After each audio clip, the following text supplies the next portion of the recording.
여러분, 프라하의 심장을 흐르는 불타바 광변에 서 있는 한 건물을 아시나요? 겉보기엔 그냥 아주 멋진 옛날 건물 같지만 여긴 그냥 돌과 벽돌로 지은 콘서트홀이 아니에요. 체코라는 한 국가의 역사, 그 사람들의 영혼이 고스란히 돌에 새겨진 거대한 기념비, 바로 루돌피눔입니다. 오늘 저와 함께 이 돌에 새겨진 음악, 그 비밀스러운 이야기를 한번 들어보시죠. 자, 우리 한번 상상해 볼까요? 여러분이 지금 세계 최고의 연주자가 돼서 바로 이 무대 위에 서 있다고 말이죠. 여기는 루돌피눔의 심장, 드보르자크 홀입니다. 한 음악가가 그랬대요. 이 무대에 서면 나무 바닥이 내 악기랑 같이 노래하는 것 같다고요. 와, 정말 멋진 표현 아닌가요? 단순한 나무 바닥이 아니라 살아 숨쉬는 악기라니. 도대체 어떻게 이런 마법 같은 일이 가능한 걸까요? 네, 바로 이겁니다. 오늘 우리가 던질 가장 중요한 질문이죠. 어떻게 그냥 건물 하나가 체코 사람들한테는 우리의 영혼이라고 불릴 만큼 소중한 존재가 되었을까요? 그 여정을 지금부터 따라가 보겠습니다.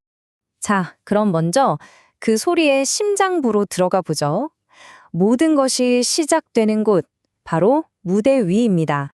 네, 여기가 바로 그 유명한 드보르자크 홀입니다. 정말 아름답죠? 근데 이 공간의 진짜 대단한 점은 여기 있는 모든 게, 그러니까 저 벽, 기둥, 천장 하나하나가 소리를 가두는 감옥이 아니라 소리를 키우고 어루만져서 가장 아름답게 만들어주는, 뭐랄까, 거대한 악기 그 자체라는 거예요.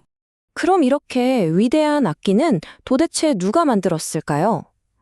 보통 이런 멋진 건물은 왕이나 대단한 귀족이 만들었을 것 같잖아요. 근데 아니었습니다. 시작부터가 아주 특별해요. 이게 진짜 재밌는 부분인데요. 루돌피눔의 주인은 왕이 아니었어요.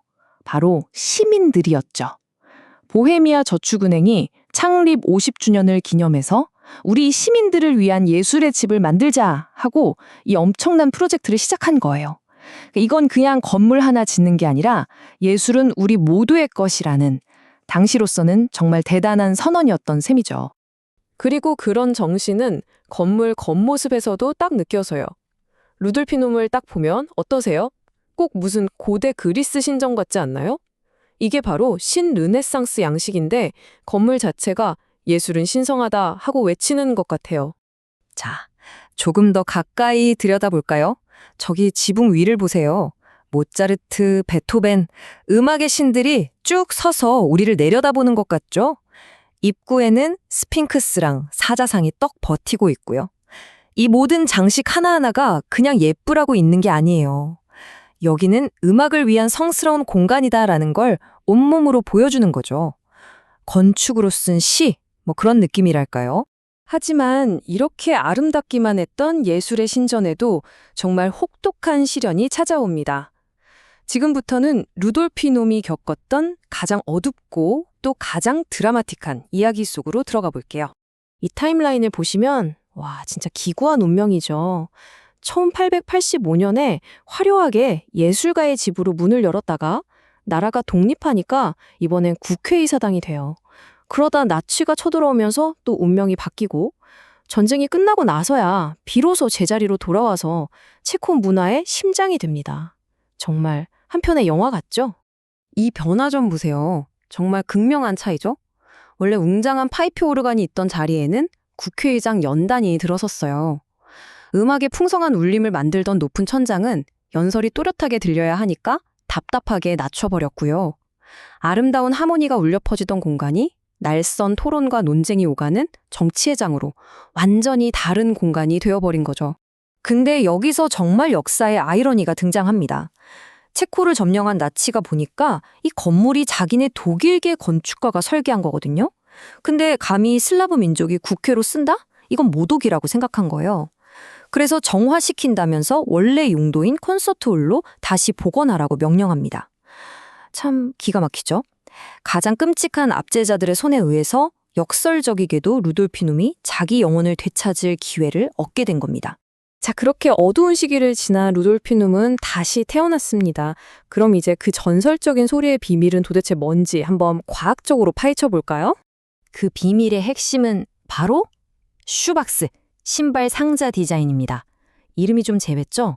근데 말 그대로 신발 상자처럼 생긴 길쭉한 직사각형 모양이 음향학적으로는 거의 완벽에 가깝다고 해요. 괜히 비엔나나 암스테르담에 있는 세계 최고 콘서트 홀들이 다 이 모양인 게 아니에요. 아니, 왜 하필 신발 상자냐고요? 자, 이렇게 한번 생각해 보세요. 여러분이 텅 빈 신발 상자 안에서 야호! 하고 소리를 질러요.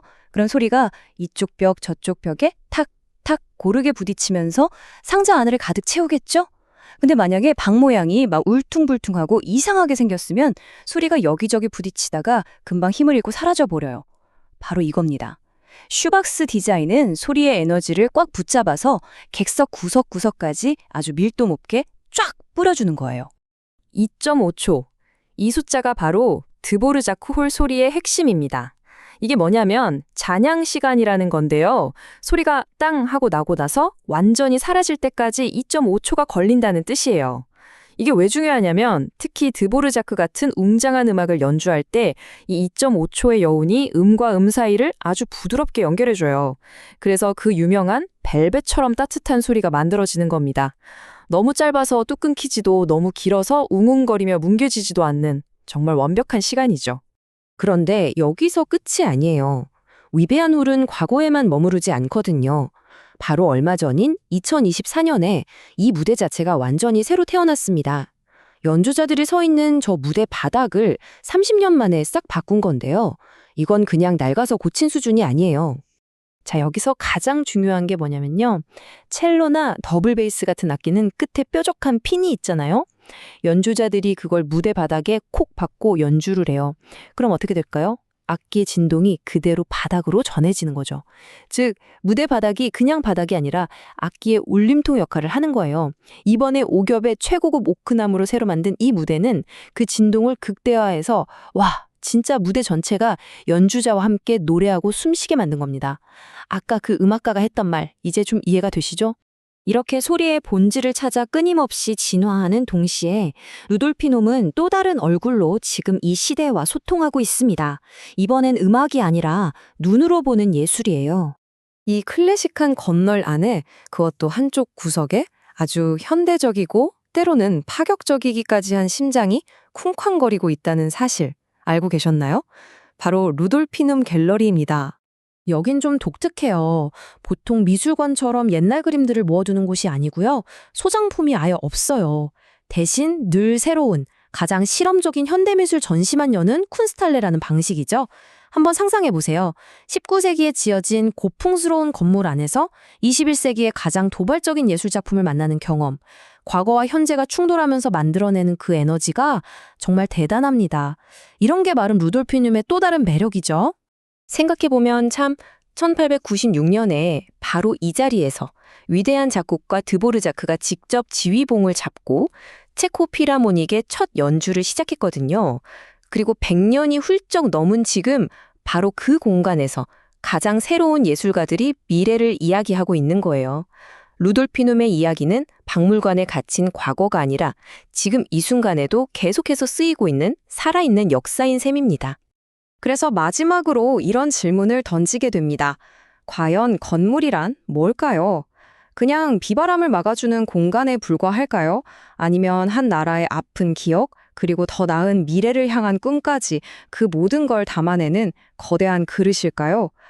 루돌피눔은 바로 그 질문에 대한 가장 완벽한 대답이 아닐까 싶습니다.